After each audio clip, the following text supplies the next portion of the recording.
First Steps in the Higher Life. The Final Conclusion. From James Allen's book, Out from the Heart. My name is Steve Van Eiderstein, and welcome to The Narrowing Path, Walking the Spiritual Walk. I am excited to bring the final 2 paragraphs of this chapter to you today. It's been a heck of a ride for me. I hope you all have been enjoying it as well. This is the final piece of Out from the Heart. The 5th chapter from Out from the Heart. This is the First Steps in the Higher Life that we have read over the past couple of months, and it's been a great experience. Like I said, I've been doing a lot of personal discovery, a lot of the personal inventory as we've gone along the way, just to better apply these steps in my own personal life and actions I needed to take to actually correct this stuff. And I hope you guys have found it very beneficial as well. And so I'm looking forward to finishing this up and then moving on to the next series that we're going to do, which actually is still up in the air. I'd love to get y'all's feedback on that. I have a couple of options in mind, and might be a little bit more James Allen. It might be some more Emmett Fox, might be something different. Let me know what you'd like, actually. Go ahead, leave a comment on whatever platform that you're watching this on. I'd love to hear from you and see what you would like to hear more of, or if you have suggestions of books that you think would be beneficial for this channel to explore. I'd really appreciate the input. I'd love to hear from you. So go ahead, like, subscribe, follow, all that good stuff. Share the content. I'm really happy with how this is getting in front of people, and I appreciate everybody's support along the way. So here we go. Again, this is the final piece of this chapter from James Allen, and it's the last 2 paragraphs we're going to be reading today. And this is James Allen's final thoughts, really, on why to practice these things and why to even pursue this path, even to a small extent. And I think this conclusion is actually really quite important. So that's why I wanted to add it. So I'm looking forward to it. And yeah, so let's go ahead and we'll get into the full reading here.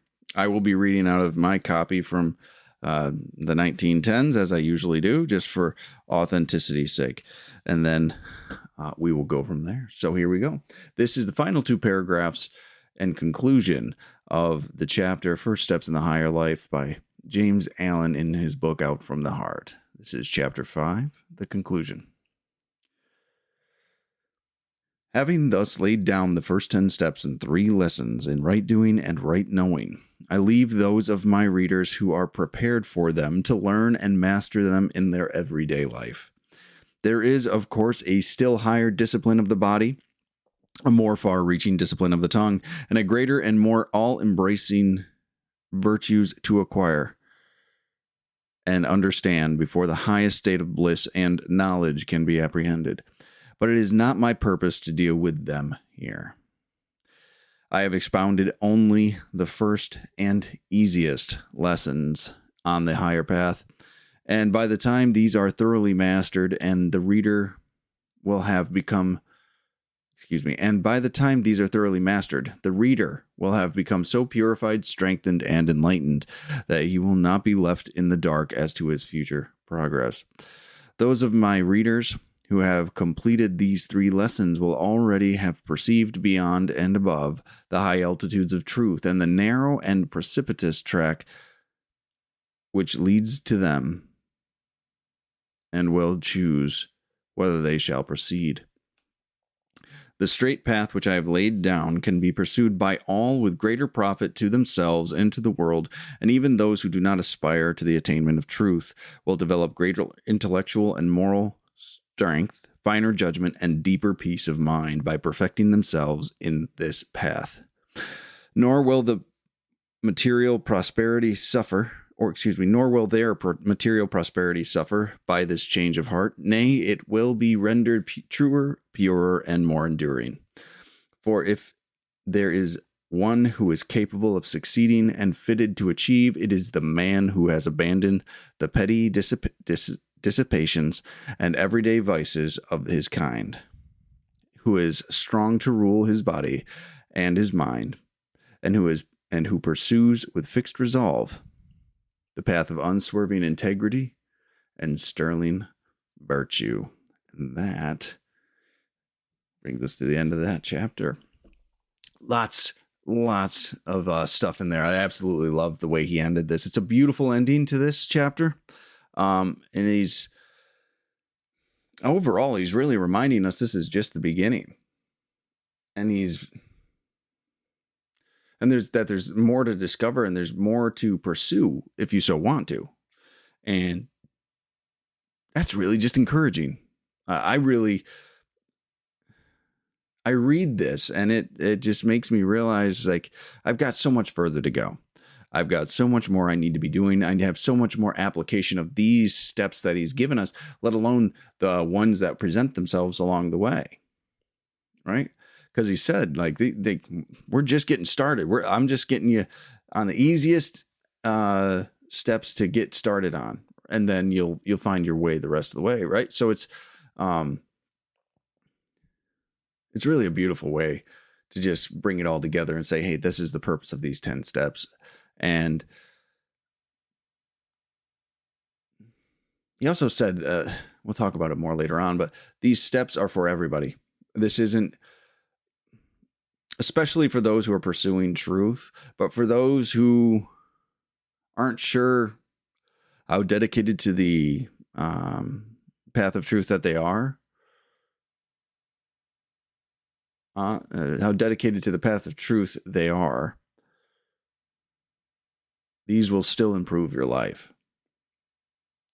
And I think that's a message everybody needs to hear. I think that's something that really needs to be emphasized. And this is like, these will help you become a stronger, better human being for yourself, your family, your community, your country, the world, right? Like, these steps will help anyone and help anyone refine their own character, their behaviors, their way about the world. And I think that's a really important thing to highlight. So let's dig into this line by line. So the first sentence we have here is, having thus laid down the first 10 steps and 3 lessons in right doing and right knowing, I leave those of my readers who are prepared for them to learn and master them in their everyday life. So, I mean, obviously he's going to include the general reminder of, like, hey, these 10 steps, we broke them into 3 lessons. And having the 3, and I wanted to recap. I wanted to say, hey, these are the lesson was discipline of the body, discipline of the tongue, and discipline of inclination, right? So he's saying, hey, these I've given you these. Now go and master them in your day-to-day life. But he said something really interesting before he said go master them in your everyday life. He said these first 10 steps and 3 lessons in right doing and right knowing. Now, right doing is what he was talking about, right? He was talking about, hey, this is how you act in all of these steps, like in the discipline of the body. Don't be lazy. Don't get used to being comfortable. Don't seek out pleasure, right? And don't overindulge. Don't embrace all of these vices, right? So he's telling us, hey, stop doing these things. Pick up healthier habits, normal behaviors, right? Normal or a healthier way to live day to day, right? So he's saying, this is how to act. And then the disciplines of the tongue, how to speak. And then he's inclination, how to think, right? So he gives us these right doings, how to be, how to conduct ourselves, right? And then he says, and right knowings. Now, right knowing, that's a heck of a term in my personal opinion, because he doesn't say right beliefs. He says right knowing. And I am under the personal understanding or belief, which is kind of odd to use in this exact scenario, but that to have a knowing I'm going to say under the personal knowing, maybe is a way to say it now, that to have a right knowing is to really have some conviction about something, right? Because a belief, perspective, opinion, those are malleable, those are flexible, those are able to be changed, right? Even people that say beliefs are pretty substantial, but there's a belief is still just an opinion that someone has a extreme amount of confidence in. Maybe there's a difference between a really strong belief and a knowing. A knowing has experience behind it. A knowing is unquestionable and it's unchangeable to a person, right? So to me, when I have a right knowing, that means I have some truths that I have found along the way. So when James Allen is talking about he's going to give us these 10 steps, which inform us of right doings, but they also present to us right knowings. They present to us a right understanding, a right perspective, an experience with truth that we get to walk through, and then we have, without any doubt, have a knowing of a truth. Have a knowing, have an experience with truth, which that's extremely powerful. And he says, I've given you these doings, you will find these right knowings, and you will just be started, right? So we have right behaviors, and then clarity in what is truth, which will allow the changes to be permanent, right? Because if you just force the external behavior, which is what we've talked about a lot on this channel, that won't actually stick. But when you force the external behavior change, with whether it's a change in physical action, word, and thought, when you have an experience with truth and you develop a right knowing, suddenly that temporary forced external change will become permanent, right? This is that purification process that James Allen was talking about, right? These first steps in the higher life was purifying our hearts, was purifying our souls, right? That's why this book is called Out from the Heart. We're supposed to be working on this, and that is where the right knowing is. That is where truth resides. It's not external to us. We have an experience with it within us. And then our thoughts and our words and our actions reflect this right knowing.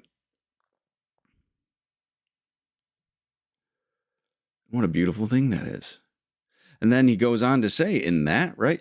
And then states to learn and to master them in our lives. So he acknowledges that everyone that reads this, first of all, is not going to apply these steps, which I like that about James Allen, even though I believe he does have a lot of ideals and he has a lot of desires for people to strive for this ideal, right? Especially in these steps, you can see it come through, but he also understands that not everyone's going to engage with it. He also has a realistic expectation of what's going to be happening, of who's going to actually, that not everybody that comes in contact with these steps are going to actually do these steps. Not everybody that does these steps will continue to apply these steps in all areas of their life, right? So it will be a subset of anyone that comes across this that will actually take this information and try to place it into their everyday life and master it, right? This is a process, and in perfect execution of these steps is the goal. But it's of course going to be a process, and it's going to be progress. We have to constantly be applying these things. We have to constantly be implementing these things. Constant growth, constant change, constant pursuit of truth and knowledge and understanding through the application of these steps. And just these, and again, he said these are just the first ones, right? But we have to apply them in everyday life, everywhere. That means, right? In all areas of life, we have to apply these steps. not just when it's convenient, not just with the people you like, not just with your coworkers, not just with your family, with everybody, anywhere, in any situation, at any time. We're supposed to be practicing these 10 steps that James Allen gave us. And I know it's a tall order, but the more we practice it, the more we implement it, and more we incorporate it into our everyday lives, the more change of our hearts and our minds and our actions we will have. And these gifts, these promises that James Allen constantly is talking about here, will come to fruition for us. But we have to be willing to actually implement these things in everyday life.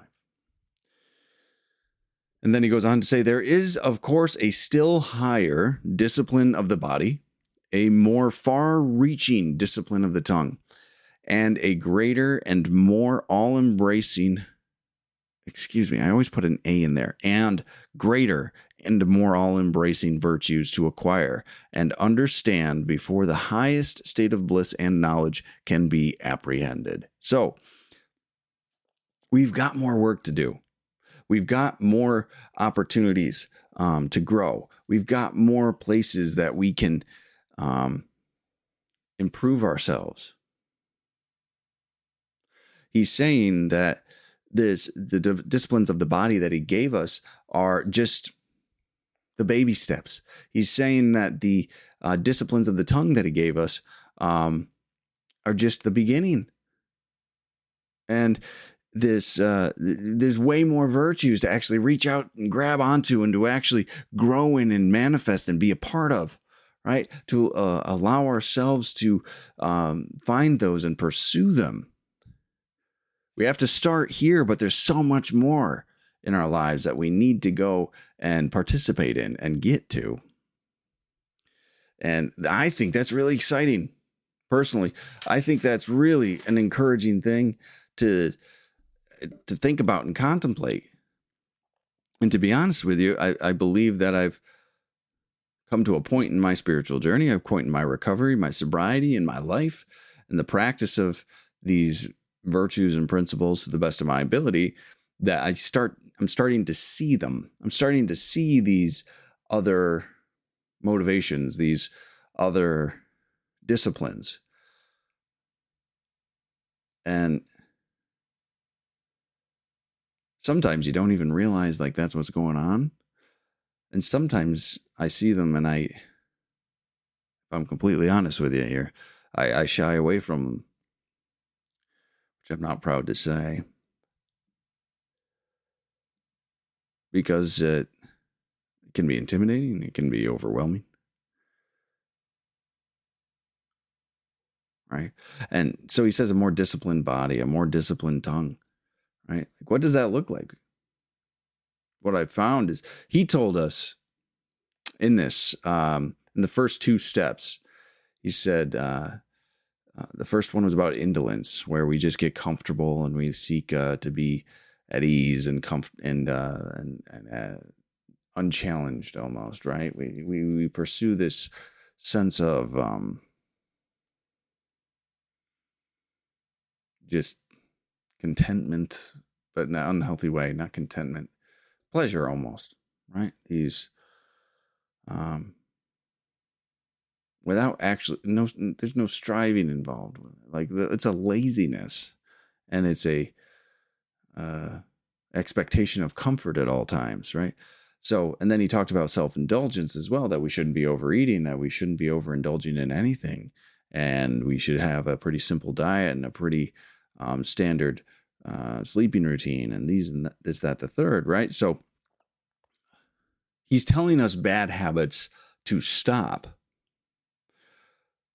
What has been my experience is after you stop those for a while, you start to see more discipline of the body. Means, hey, how am I going to train this body I've been given? How am I going to actually keep it healthy? It's not just stopping bad habits. The further disciplines of the body include the good habits I need to engage in. Am I going to the gym, right? Am I maintaining a healthy diet? Am I maintaining a healthy eating routine? Am I not putting in junk into my body, which I'm not good at. I love brownies, but these are the things we have to do. Like James Allen in these steps kind of brought us to zero. I'll talk about this again later on, but these further disciplines are really the forward momentum, because what James Allen has given us instructions to do is stop going backwards, stop holding ourselves back, stop being chained to all of these selfish worldly indulgences and selfishness. And then when you do that for a while, you realize there's almost a responsibility to move forward, to actually grow and strive for something more, to improve oneself and grow in knowledge and understanding, right? What about discipline of the tongue? What's past just stopping the bad behavior, right? He says, speak with purpose, speak with intention, right? Those were just things to be intentional about, so we didn't do the slander or the gossip or the mean words and the whatever it might be, right? Irreverent speech, right? He's saying just stop those, be intentional with what you say, don't speak when you don't need to be talking, don't have idle conversation, right? So he's given us a bunch of things to stop doing, and he gives us some basic practices, right? But from my personal experience, and one of the reasons that I actually do this podcast is I feel like further discipline is not only just speaking intentionally and not only stopping all those old behaviors, but also being intentional about the message that I'm sharing, to bring these types of lessons from these old authors to the forefront, to say and to share this message, share this information, and say, hey, there's a different way to live. There's a different way to actually go about this whole thing, right? That is a further discipline of the tongue, of my speech, from my own personal experience. It's not just don't do bad things, don't say mean things, don't gossip and slander. It's bring joy, bring spirituality, bring growth, bring freedom, bring happiness, bring all of these positive things with my message as well. It's not just don't do negative, but do good as well, right? Like just with the body, you're supposed to take care of this thing, take care of this temple, as some people might say. And also with your words, will you be using them to bless people or damn people, right? Like, what are you doing with them?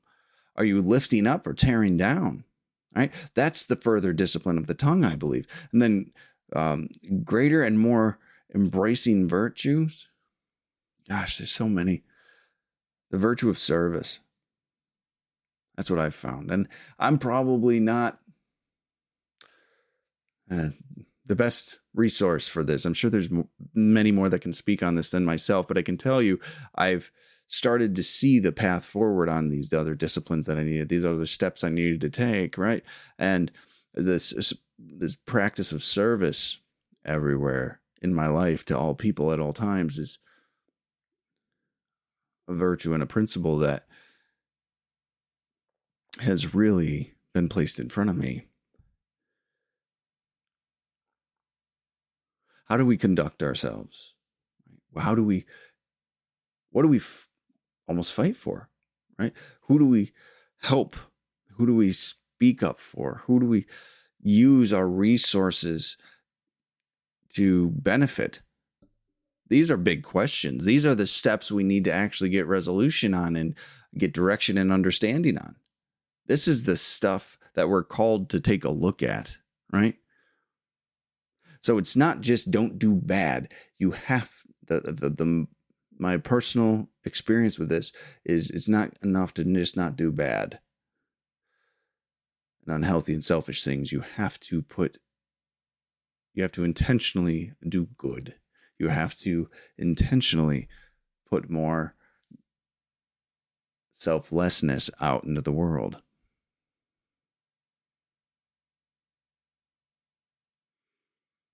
And we're going to find more and more. Like I said, this is just my experience that I'm speaking to with these. But wow, it's been a heck of a ride along the way. And who knows where it's going to take me? So we'll see. But there's more to learn, and that's always encouraging, at least for a guy like me. So it goes on to say, I have expounded only the first and easiest lessons on the higher path, and by the time these are thoroughly mastered, the reader will become so purified, strengthened, and enlightened that he will not be left in the dark as to his future progress. So again, we're just hammering this home right now, is just getting us to say, I've given you the easiest ones to get started with. I've given you the first ones to get started with, okay?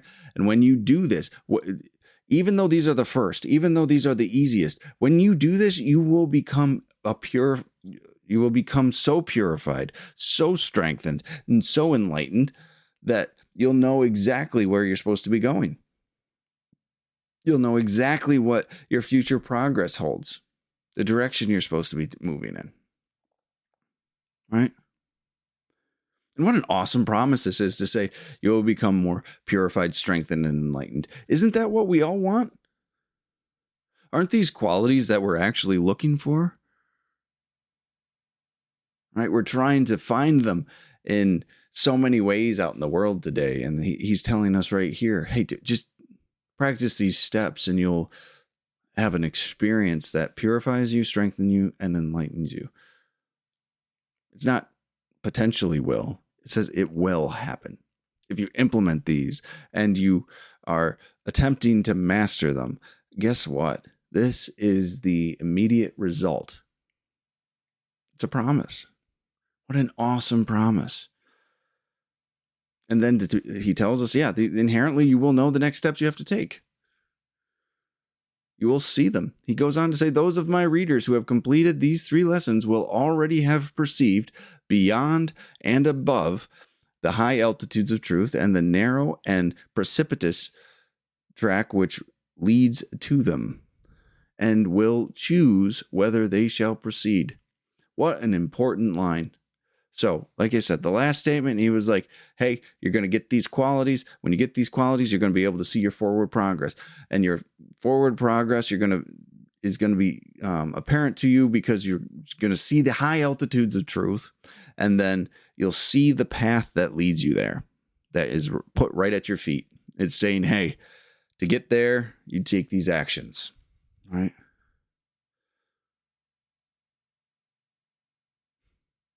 When I think about that, it's kind of intimidating, actually. It's such an important line that he added into this. And it is telling us that upon the perfection or the process of perfection of these steps, we'll be able to perceive what truth actually is. We'll start to have that right knowing that he talked about. That knowledge of truth that we now are aware of. And that's kind of big. That's pretty huge in the grand scheme of things, isn't it? We'll be able to see it. We'll be able to perceive truth. He even says beyond and above the high altitudes of truth, right? That there's even more past that, right? That more reality, like more depth to this whole thing that we're supposed to be reaching out and embracing.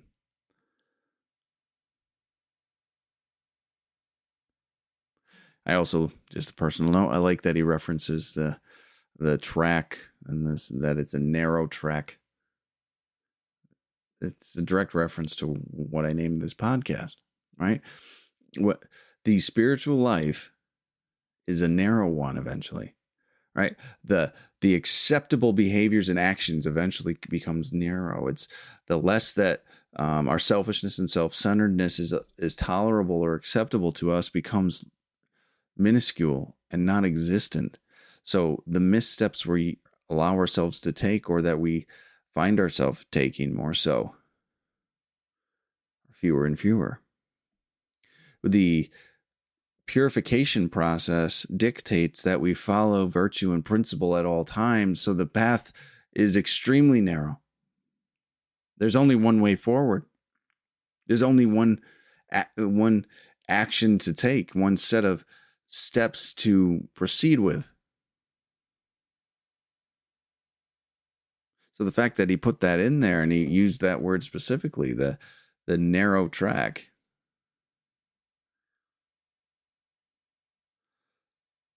is exactly what we're doing on this podcast. And there's something, this last part of the sentence, and will choose whether they shall proceed. So he's talking about us being placed in a position to see the next steps, the path laid ahead of us, because we've already implemented the steps that he's provided us, the easiest and the first steps. And he says we will then be presented with a choice.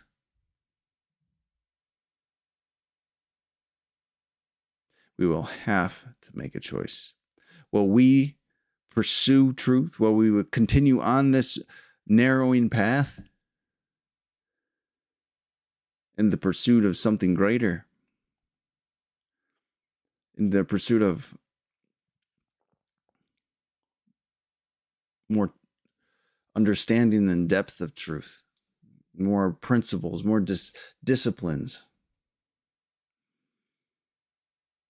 Or will we stay right where we are? Or will we make peace with what we're doing?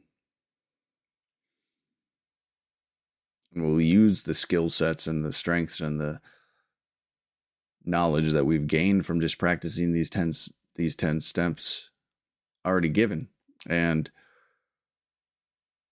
not pursue further.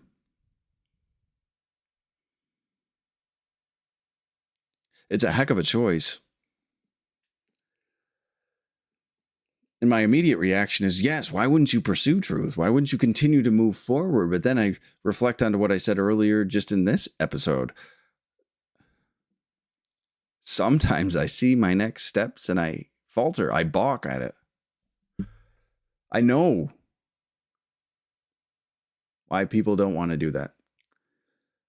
I see and I've experienced that hesitation, that temptation to not move forward, because that path moving forward inherently comes with sacrifice. It inherently comes with a sacrifice of my selfishness and my self-centeredness and character defects and behaviors that I have grown to use to protect myself or grown to love because of what they do for me in some way. That narrowing path is not one that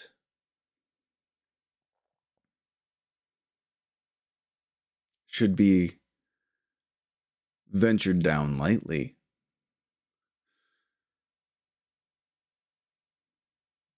I do believe it's the right path to take, but I do not hold judgment or condemnation for those who do not choose it. It's the one I'm walking, or at least I'm trying to the best of my ability. I do not do it perfect. But it's the direction I'm being pulled in. And that's enough for me to put one foot in front of the other. But I know the more I walk forward, the more things I engage in, the less my old life, my old self, I'll continue to hold on to. And it is a terrifying thing to knowingly engage in a practice that will inevitably lead to the dissolution of your ego and your previous belief and experience of self. Now, what that means, I have no, or what that looks like more so, I have no idea. But I do know the longer I walk this path, the more of me I've got to get rid of. The more of my personality, which is really just a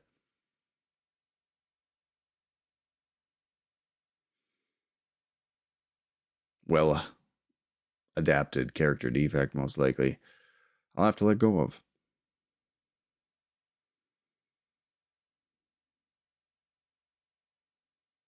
And that can be a scary thought.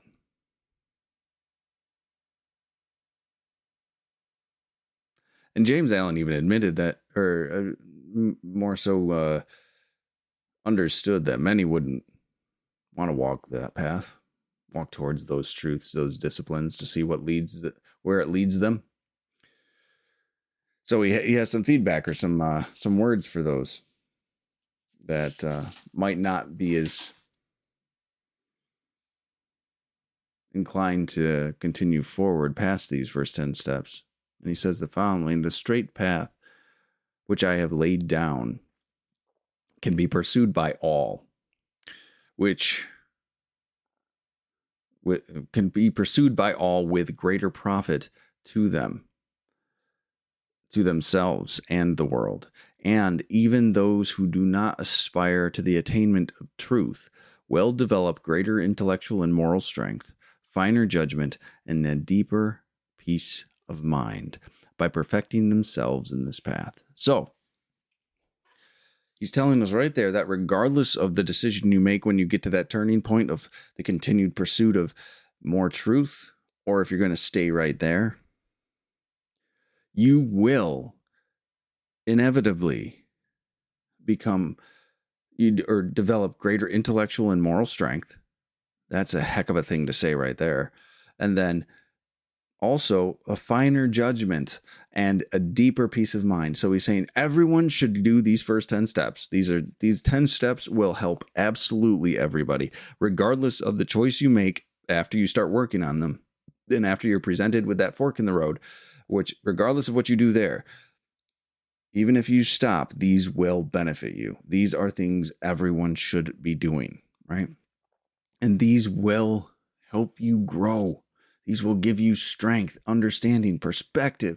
These will give you the determination and the focus that you're looking for. This will give you that serenity that so many of us are looking for, the peace of mind, that peace of soul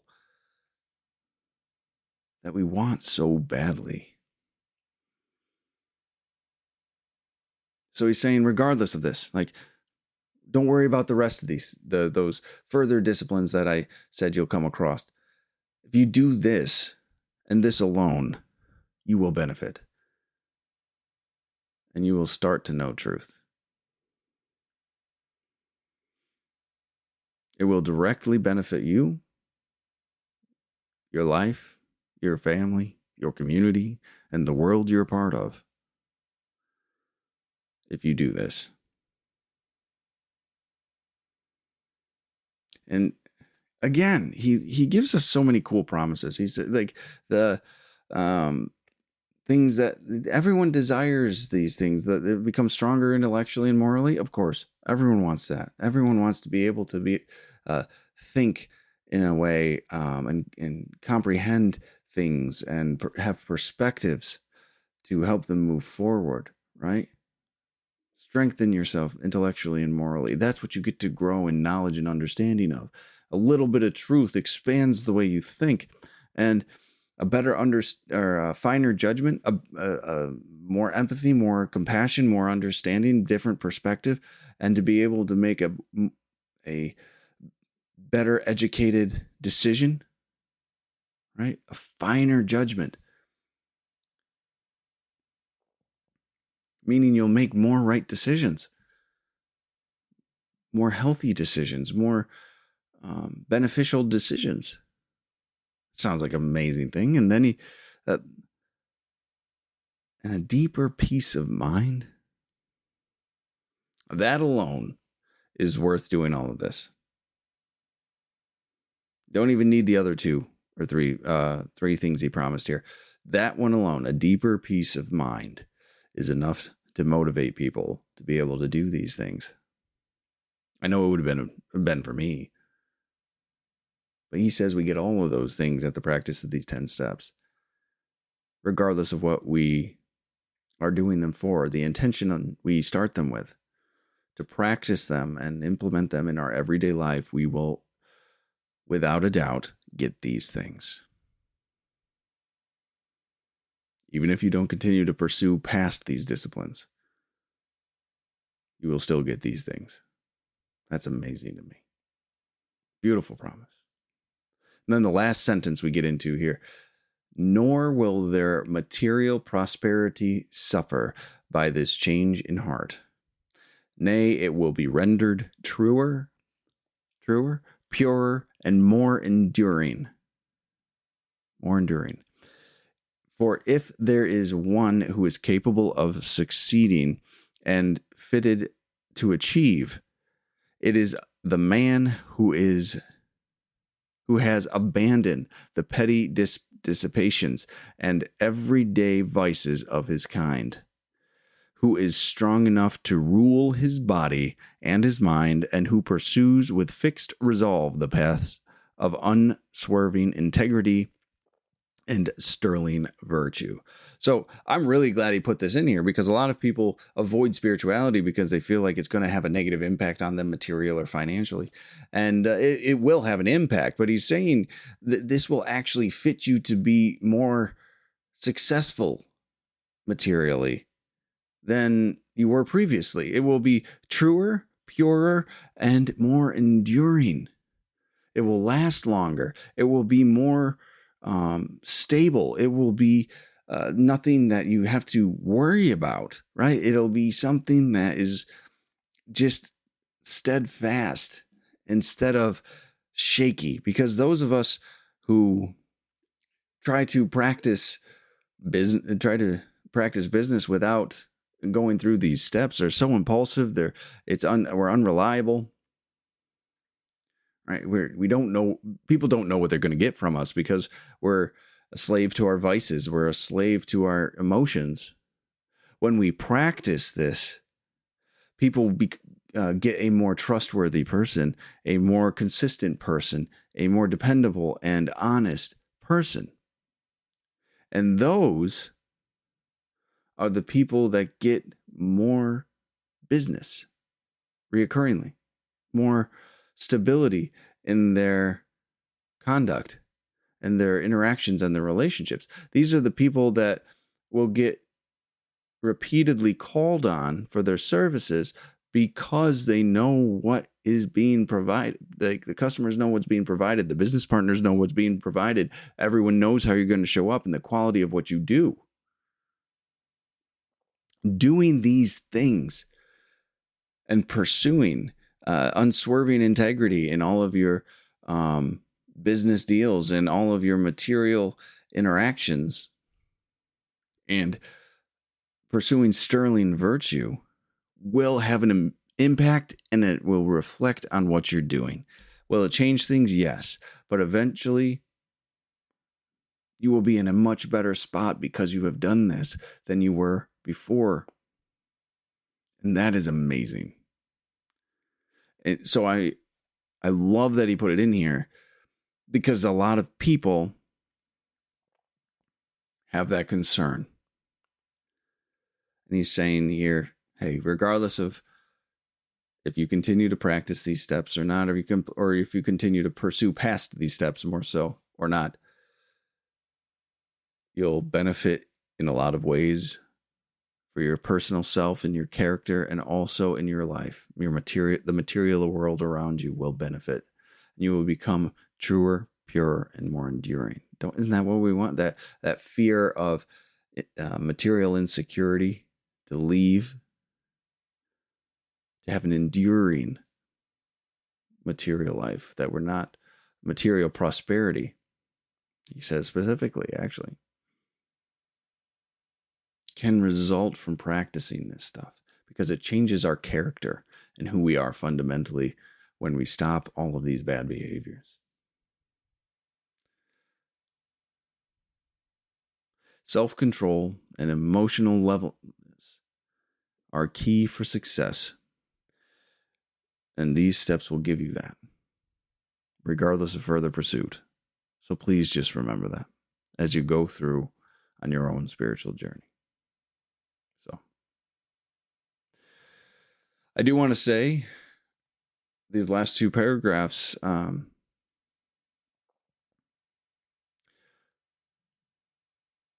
there is a selfish use of virtue. And I think that's where people land when they decide to not continue to further pursue truth. that, hey, this is this virtuous lifestyle that I'm living serves me the best. So I'm going to continue to do it. And if that's where people get to, I think that can be good enough for many. There will be some where they want to pursue past that, where they want to do the right thing because it's the right thing to do, regardless of what impact it has on them, regardless of their own gain from doing it. That is an ideal that I believe we need to strive for. If you are in that, if you make that decision to continue to pursue truth. But a lot of people will just stop at the selfish use of virtue and principle. And when you stop pursuing the truth, then you just stay right there after working these 10 steps. You find that that's what's being done. And